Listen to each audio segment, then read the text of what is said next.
Ayan, magandang gabi po, ayan. At ngayon talaga, ang All Souls Day. So, ayan, marami pa rin nagpunta sa sementeryo, ha? Magandang gabi po sa lahat, kung nasang panig kayo ng mundo, ayan, good evening po. Kanino kaya itong ating situational reading na ating makukuha ngayong gabi? November 2nd of 2025. Kalahin nyo yan, Nobyembre na agad, Ayan. Let's hope for the best ngayong November. Pero maganda naman ang ating reading kagabi, May mga side kinemper, diba?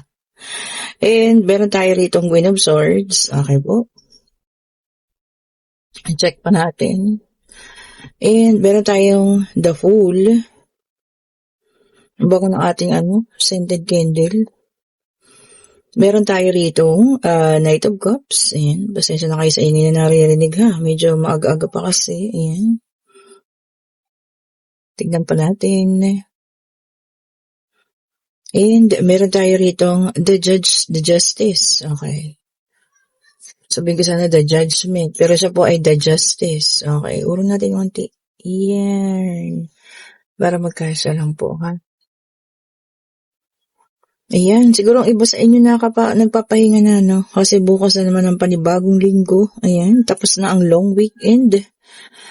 O, diba? Queen of Pentacles at bukas ay umpisa na naman po ng inyong pakikipagsapalaran.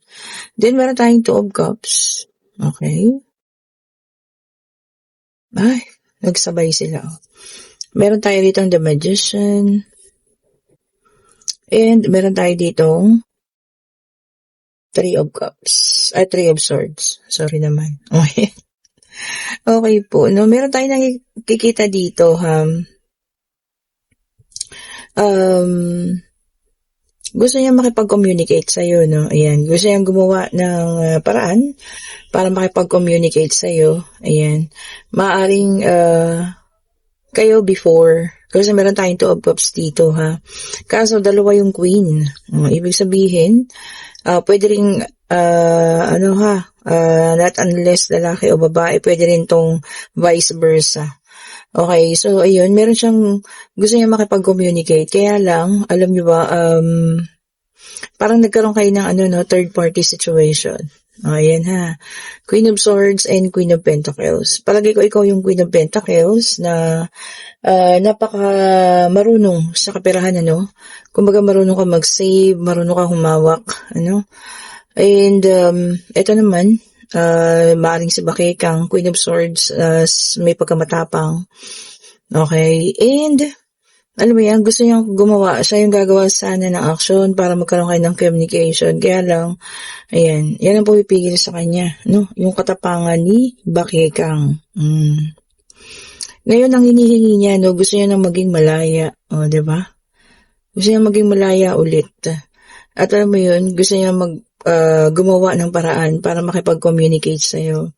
Nandito ang ating The Justice. Ibig sabihin lang nun, may pagising na or maaaring siya po talagang nahimasmasan na, na nagkamali siya ng pagpili. Ayan So kahit anong kagustuhan niya sana na makipag-communicate sa'yo, kaso laging hinaharang ni Bakekang, Kumbaga bantay sarado siya sa ngayon. Ayun lang, diba? Para kang aso ngayon na nakatali ka. Yun lang, 'di ba? Para na siyang aso na nakatali, walang kakilos-kilos, hindi makakilos, hindi makagalaw. Bantay sarado siya, Sa lahat ng mga dapat niya sanang gagawin. Baka pati cellphone nito, Password and all. Ay, nako.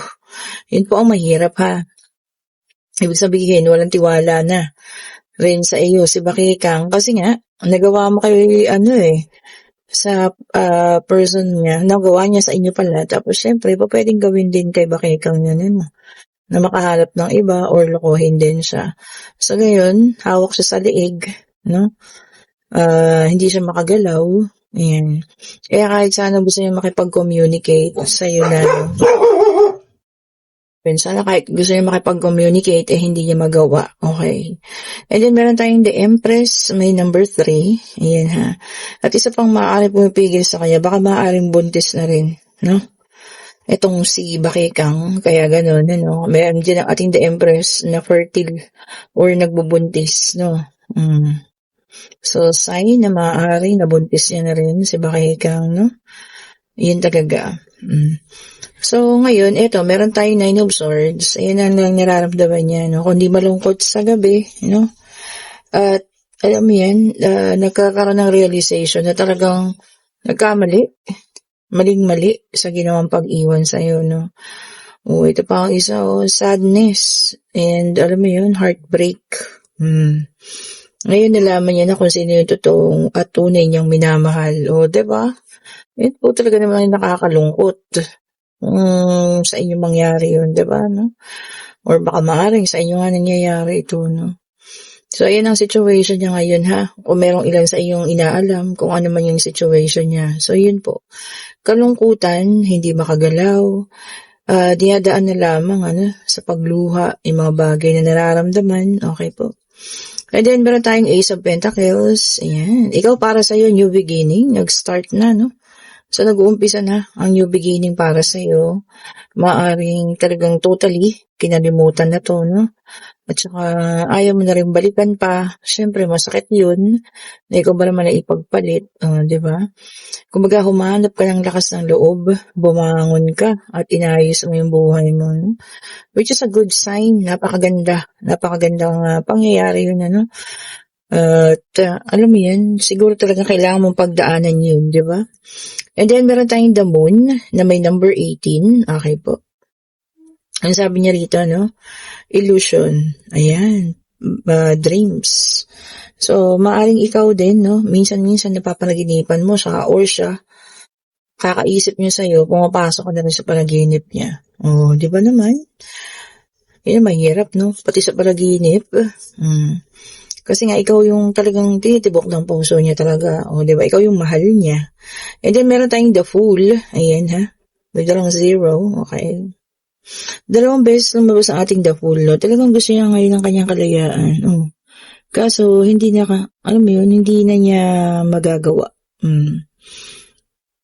Kasi nga, parang hinahawakan na siya sa liig, hindi na siya makakilos, di ba? Para na siyang alaga, di ba? Na nakatali. Yan ang mahirap. And, meron tayo ritong 4 of Swords. Ayan. Naku, etong mahirap, kasi nagkakaroon na siya ng, stress. Ayan, nasa stress na siya sa sitwasyon. Ayan. Baka nagkakaroon na rin siya ng mental breakdown, no? Ayan, sabi ko nga, no gender specification ha, lalaki o babae man to, o kung ano man po ha, ang kanyang kasarian. And, ito lang ang gusto niya talagang mangyari sa ngayon, magkaroon kayo ng communication. Ayan. Reunion, pakikipag-usap sa'yo, no? Ayan. Maaring gusto niya humingi ng tawad, or humingi ng tulong kung paano mo siya matutulungan. Kasi, siguro, ang akala niya hanggang ngayon, alam mo yun, mahal mo pa rin siya. Pero kasi nakita ko sa'yo, may pagbabago niya, no? May changes na. Baka gustong humingi niya ng tulong, gusto niyang sabihin sa'yo yung tunay niya talagang, niya, nararamdaman, di ba? Ayan, ginawa ko ulit itong ating pangatlong deck ng cards, ha? Ayan. Kaya lang hindi talaga siya, makagalaw. Hindi siya makagawa ng diskarte. Bantay sarado, eh. Okay, tingnan pa natin dito sa ating isang deck of cards. Ayan na. Ito para sa iba naman. So, tingnan natin po. Okay? Tingnan natin. Ayun. Nag-reverse. So, meron tayong 3 of Pentacles, Earth sign. Unang-una, Taurus, Virgo, and Capricorn. Ayan. Sabi niya rito, disorganized. Ayan. Baka yung maaaring mga bagay na nakaplano na, gumawa ka ng checklist. Binlano mo na. Naku, mabubulilyaso at masisira pa daw at mawawala sa plano, ha. Ayan. Tignan mo kung anong parating. Ayan. Na makakaapekto dun sa mga ginawa mong plano, di ba? Then meron tayong Ace of Pentacles, Earth sign ulit ito. Ayan, abundance, Pwede rin bagong trabaho po, new career. So ano dyan yun para sa iyo, ha? New career na mas malaki yung sahod, Good thing po yun ha. Maganda yun. O, diba? And then the star air sign naman, sabi niya rito, no hope. Hindi nawawala ng pag-asa, which is a good thing. So, sana lahat tayo ha, kung ano man yung dinaranas nyo ngayon, tama naman, huwag pong mawala ng pag-asa. Two of Cups, water sign, Cancer, Scorpio, and Pisces. Ayan, pagbabalik, ayun pagbubuklod, sabi niya kasi unified. Pagbubuklo rin kayo ulit ng pag-ibig, ayan Siguro by this time talagang, alam mo yun, kayo na talaga. Naniniwala ba kayo dun sa mga ganong pagbabalikan na talagang sa pangalawang pagkakataon, kung talagang kayo talaga. Oh, di ba naman? Kahit ano pang pagdaanan ninyo ha, kung ibabalik kayo sa isa't isa, kayo po talaga yun. And then, meron tayong 7 of Wands, fire sign ito. So, meron tayong earth, air, and fire. Water, nandun na rin. So, kompleto na po, ha? Fire sign, Aries, Leo, and Sagittarius. Sabi niya, may mga parating pang challenges po, ha? Ayan. So, kailangan nating paglabanan, pagtagumpayan po, ha? Kung ano pa itong mga paparating na challenges. Hopefully po. Ayan, hopefully. At talagang kailangan natin mag-pray, na mapagtagumpayan natin ang mga paparating pang mga challenges na yan. The moon, water sign, 2 beses na rin lumabas ang the moon, Talagang meron pang maano sa inyo, nag-iilusyon. Ayan, ha? Meron pang umaasa na maaring kayo ay magkaayos, Kung sino man ang taong ito, ayan, umaasa pa siya. Talagang nasa puso niya ng niya ang pag-asa na kayo magkakaayos. Okay po? Page of Pentacles, Earth sign, ulit ito, ayan. Sabi niya rito, ambition and desire. O, ano yung ambition mo? Ayan. Tsaka yung hinihingi ng puso mo. O, ayan na raw po. Malapit ng makamtan, ha? Kasi siguro nagsumikap ka naman. O, diba? Kasi ito ay talagang iyong pinag-ipunan. Kung ito man ay isang material na bagay, bahay, sasakyan, o ano man. O yun, kakayanin mo na raw, ha? At paparating na yung blessing na talagang tutulong para makuha mo yung mga bagay na yun. And Two of Swords, air sign ulit ito, Sabi niya naman dito, avoidance. Ano yun? Pag-ayaw, umaayaw ka, Ayaw mo, ina-avoid mo, hindi mo gusto yung mga ginagawa mo ngayon. Bakit? So, may mga bagay na siguro pinapagawa sa'yo pero hindi mo gusto, pero napipilitan ka. Yun ang mahirap po, ha? Kasi parang ginagawa mo lang kasi nauutusan ka. Pero napakalabag sa kalooban mo. Kung ano man yan. Okay? So, pwede na kayo magtanong, pag-ibig, financial, pangyayari, Kung ano man po ang inyong nais tanongin. Pero siya na talaga, Nag-flip na eh. And yes po ang sagot. At ito po talaga, reunion is coming. Kung pwedeng sa panibagong tao, pwedeng sa ex ninyo to, Pwedeng sa mga magkakaibigan o kung sino man, yung talagang magpupursu o talagang maghihingi ng reunion sa'yo, or gusto ka talagang makausap. Ayan po, ha? Okay po. So, may pagbabalikan din tayong nakita, And kung kayo nasa situational reading, talagang gustong-gusto na kayong i-reach out ng taong ito. Kaya lang, marami ang bagay na pumipigil sa kanya sa ngayon. Pero talagang alam niyo yun, sabi ko nga, umabot man to ng taon na hindi kayo nag-usap o hindi kayo nagkita. Kung kayo talaga, kayo pa rin po sa bandang huli, ha? So, nasa, sa sitwasyon siya na para siyang, alam mo yan, nakatali, sunod-sunuran. Yun po, ha? Yun ang mahirap, o, diba? Nakapag-isip man siya ngayon na mali ang kanyang ginawa, or nakasakit siya ng tao, or may pagsisisi man siya, pero hindi na siya makaalis dun sa sitwasyon.